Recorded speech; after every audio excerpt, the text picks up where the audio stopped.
महाराष्ट्र में मनसे की गुंडाई पर गुस्सा फूट पड़ा। मारपिटाई, गुंडागर्दी, तोड़फोड़ पर आक्रोश बढ़ चला।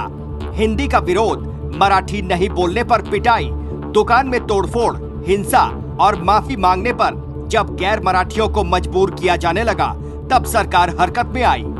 राज्य के गुंडों के खिलाफ कार्रवाई का आश्वासन दिया, सख्त एक्शन लेने की बात कही तो ठाकरे ब्रदर्स के सिपाही सरकार को ही सवालों के कटघरे में खड़ा करने लगे। महाराष्ट्र में भाषा विवाद को बीजेपी का प्रोपोगंडा बताने लगे। मला वाटतं हा विषय काय आताच्या सरकारने नाही केला। जसं ते आता सांगतात की मराठी भाषेला अभिजात भाषेचा दर्जा द्या, तुमच्या समोर बसलाय माणूस।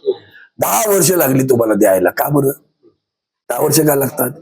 सगळं निवडणुकांनी काय एक भावनिक काहीतरी करायचं, तलवार आणायची। आता परत ती नागपूरच्या रघुजीराजेंची भोसलेंची तलवार आणतायत ते, म्हणजे काय? सोयाबीनला भाव आहे की नाही तो सांगा ना। भाषा के बहाने उद्धव के सैनिक बीजेपी पर बिहार चुनाव की सियासी पिच तैयार करने का आरोप लगा रहे हैं, लेकिन मराठी अस्मिता की आड़ लेकर गुंडा राज की जो तस्वीरें सामने आई, वो ठाकरे ब्रदर्स पर ही सवाल खड़े कर रही है। सवाल है कि क्या मराठी वोट के लिए ठाकरे ब्रदर्स ने भाषा का मुद्दा बनाया? क्या बीएमसी चुनाव नजदीक है इसलिए हिंदी मराठी भाषा विवाद को उठाया? क्या सोची समझी साजिश के तहत गैर मराठियों के साथ मारपीट के लिए उकसाया? क्या सियासी फायदे के लिए हिंदी भाषी लोगों को पिटवाया? और इससे सवाल ये भी खड़े हुए कि क्या जो मराठी नहीं बोलेगा वो महाराष्ट्र में नहीं रहेगा? का अगर विरोध नहीं किया गया तो इनका मन और बढ़ जाएगा, और इनका मन बढ़ेगा तो इन लोगों ने पहले भी ऐसे कांड किए थे।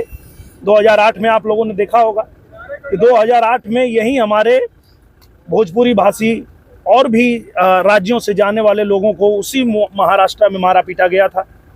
अब ये फिर वही करने की कोशिश ये लोग कर रहे हैं। तो ऐसे में आजमगढ़ से, गाजीपुर से, बलिया से, देवरिया से, गोरखपुर से, चाहे बिहार से, चाहे राजस्थान से, चाहे दिल्ली से या किसी भी प्रदेश से कोई बच्चा अपने परिवार को छोड़ के अपनी रोजी रोटी कमाने गया है, और उसको अगर भाषा के नाम पे और राज्य के नाम पे लोग प्रताड़ित करेंगे तो इनका पुरजोर विरोध होना चाहिए। मैं तो कर रहा हूं और मैं चाहता हूं कि पूरा देश इनका विरोध करेगा। महाराष्ट्र में भाषा विवाद पर बीजेपी नेता और भोजपुरी अभिनेता दिनेश लाल निरहुआ ने ठाकरे ब्रदर्स को सीधी चुनौती दी।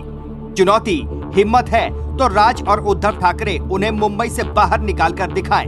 हिम्मत है तो उनके खिलाफ गुंडागर्दी करके दिखाएं। जिसका जवाब देने के लिए उद्धव के सिपाही सामने आए और हिंदी मराठी भाषा विवाद पर सफाई पेश की। उद्धव की शिवसेना का दावा है कि लड़ाई हिंदी भाषियों के खिलाफ नहीं, सरकार के खिलाफ है। लड़ाई मराठियों पर हिंदी थोपे जाने के खिलाफ है।